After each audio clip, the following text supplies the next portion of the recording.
নমস্কাৰ মৰমৰ অকণিহঁত মই বৰ্ণালী শইকীয়া বাইদেৱে তোমালোকলৈ লৈ আহিছোঁ স্পন্দন পাঠ্যপুথিখনৰ দ্বিতীয় অধ্যায়ৰ 4 নম্বৰ অংশটি আহাচোন এই অংশটিত কিনো আছে চাওঁ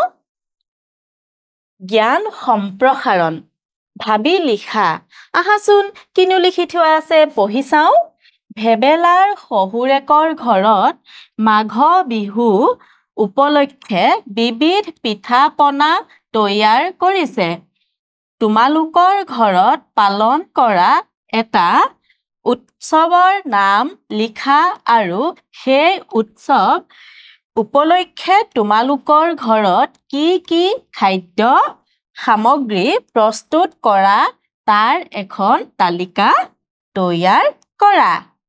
এতিয়া কি কৈছে ইয়াত ভেবেলাৰ শহুৰেকৰ ঘৰত মাঘ বিহু উপলক্ষে বহুতো খাদ্য প্ৰস্তুত কৰিছে এতিয়া তোমালোকৰ ঘৰতনো কি উৎসৱ পালন কৰে তাৰে এটা উৎসৱৰ নাম লিখা আৰু সেই উৎসৱটোৰ বিষয়ে অলপ লিখিবা আৰু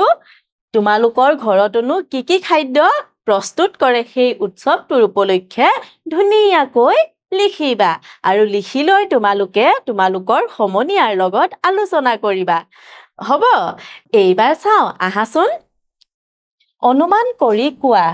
খেতিৰ পৰা পোৱা বস্তুৱেই হ'ল ফচল ভেবেলাই খেতিত কি ফচল ফলায় এতিয়া কি কৈছে ইয়াত খেতিৰ পৰা পোৱা বস্তুৱেই হ'ল ফচল আৰু কোৱাচোন ভেবেলাই খেতিত কি ফচল ফলায় ভাবা কি হ'ব পাৰে বাৰু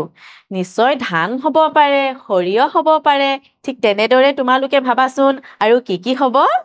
এইবাৰ চাওঁ আহাচোন ভাবো আৰু লিখো আহা প্ৰয়োজনতকৈ অধিক খালে তোমাৰ কি অসুবিধা হ'ব পাৰে ইতিমধ্যে আমি পঢ়ি আহিছিলো নহয়নে প্ৰয়োজনতকৈ আমাৰ অধিক খালে কি অসুবিধা হ'ব পাৰে তোমালোকে ভাবাচোন তোমালোকে যদি খোৱা বস্তু প্ৰয়োজনতকৈ বেছি খাই দিয়া তেতিয়া তোমালোকৰ কেনেকুৱা ধৰণৰ সমস্যা হয় এবাৰ মনত পেলোৱাচোন আৰু মনত পেলাই তোমালোকে তোমালোকৰ সমনীয়াৰ লগত আলোচনা কৰা এইবাৰ চাওঁ আহাচোন মাঘৰ দুমাহীত ভেবেলাই শহুৰেকৰ ঘৰলৈ যাওঁতে গুড়ৰ টেকেলি আৰু কলৰ আখি লৈ গৈছিল তুমি কাৰোবাৰ ঘৰলৈ গ'লে কি লৈ যোৱা লিখা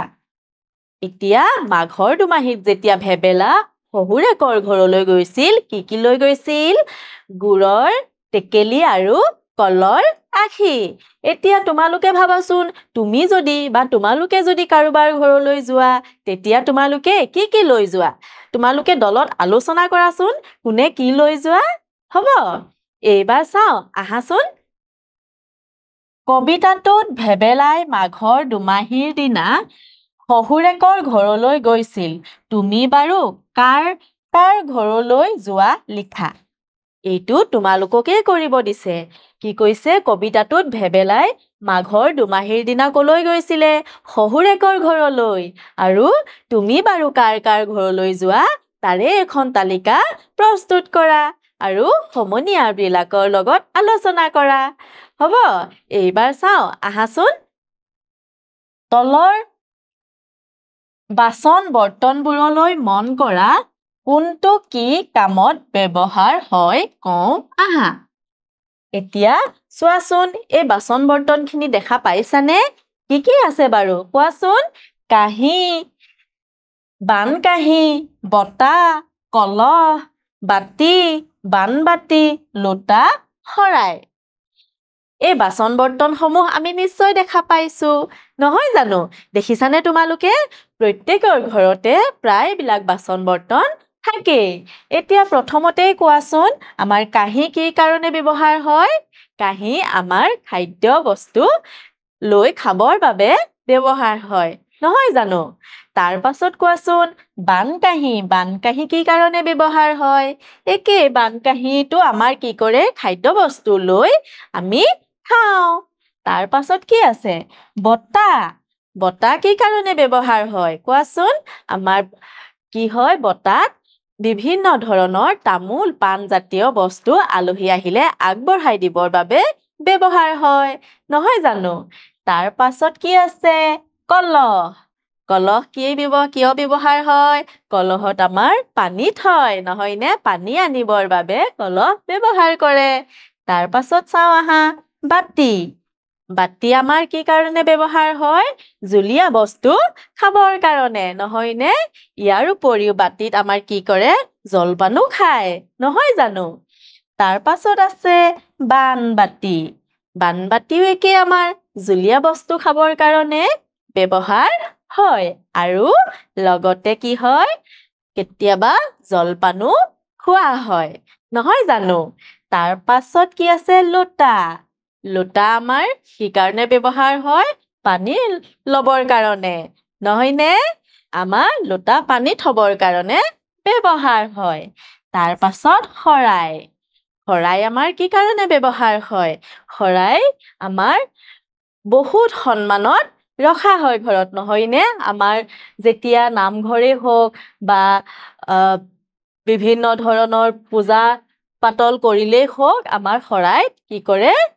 আমাৰ যিসমূহ ভগৱানলৈ আগবঢ়োৱা প্ৰসাদসমূহ ব্যৱহাৰ কৰে ইয়াৰ উপৰি কি কৰে তোমাৰ শৰাইখন আমাৰ ঘৰত সজাবৰ কাৰণেও ব্যৱহাৰ কৰে নহয় জানো এইবাৰ চাও আহাচোন কি আছে জানো আহা কি আছে ইয়াত জানো আহা কিনো আছে জানোচোন আহা ভেবেলা ওলাল মাঘী দুমাহীত শহুৰৰ ঘৰলৈ বুলি কোনো মাহৰ শেষৰ দিনটোক পাছৰ মাহটোৰ দুমাহী হিচাপে জনা যায় এতিয়া গম পালানে তোমালোকে কি কয় কোনোবা এটা মাহৰ শেষৰ দিনটোক পাছৰ মাহটোৰ মানে যিটো মাহ আকৌ আহিব লগা সেই মাহটোৰ দুমাহী বুলি জনা যায় তাৰমানে কি কৈছে ভেবেলা ওলাল মাঘী দুমাহীত হয়নে গতিকে মাঘী দুমাহী বুলি ক'লে কোনটো মাহৰ শেষৰ দিনটো হ'ব কোৱাচোন কোনটো মাহৰ হ'ব বাৰু কোৱাচোন আমি যদি মাতি যাওঁ বহাগ অসমীয়া মাহ মাতাচোন বহাগ জেঠ আহাৰ শাওণ ভাদ আহিন কাতি আঘোণ পুহ মাঘ গতিকে পুহ মাহৰ শেষৰ দিনটো নহয়নে তাৰ পাছত আমি চাওঁ আহাচোন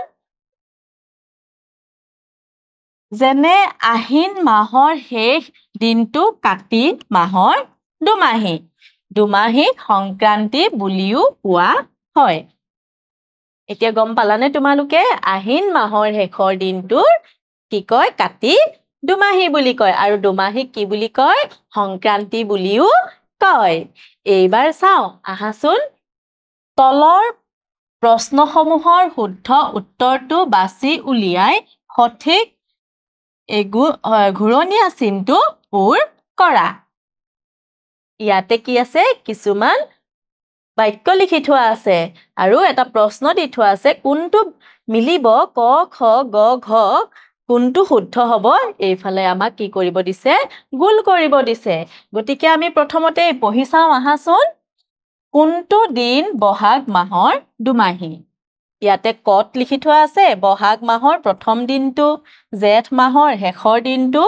গত আছে চতৰ শেষৰ দিনটো ঘত আছে চতৰ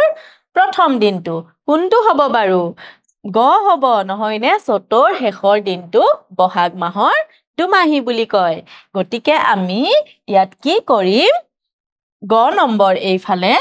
এই গুল হৈ আছে যে ঘূৰণীয়া হৈ আছে যে ইয়াত আমি কি কৰিম পূৰ কৰি দিম তোমালোকেও তোমালোকৰ পাঠ্যপুথিত ধুনীয়াকৈ পূৰ কৰি দিবা হ'ব এনেদৰে তোমালোকে কি কৰিবা ধুনীয়াকৈ পূৰ কৰি দিবা এইবাৰ চাওঁ আহাচোন কিনো আছে তোমাৰ প্ৰিয় খাদ্যবস্তুৰ কাষত থকা এই ঘূৰণীয়া চিনটো পূৰ কৰা সেইবোৰ কিয় ভাল লাগে কোৱা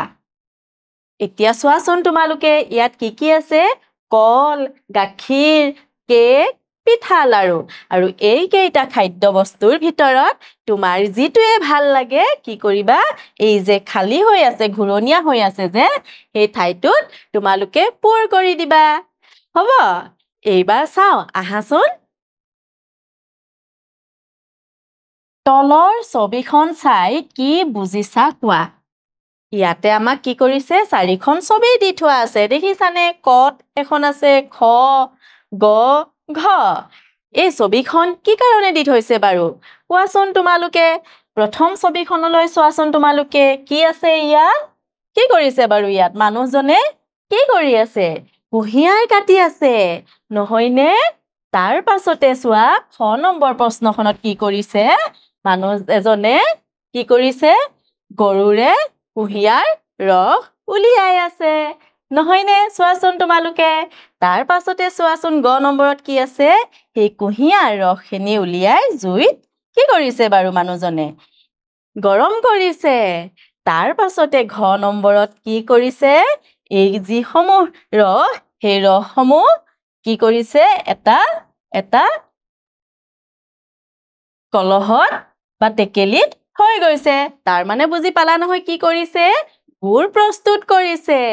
আমাৰ প্ৰথমতে কুঁহিয়াৰ কাটিলে কুঁহিয়াৰখিনি পেৰি লৈ গৰম কৰিলে তাৰ পাছতে কি হৈ গ'ল গুৰ প্ৰস্তুত কৰিছে গম পালা এতিয়া মৰমৰ অকণিহঁত এই অংশটি ইমানতে সামৰিছো আগন্তুক দিনত এটি নতুন অংশলৈ পুনৰ আহিম ধন্যবাদ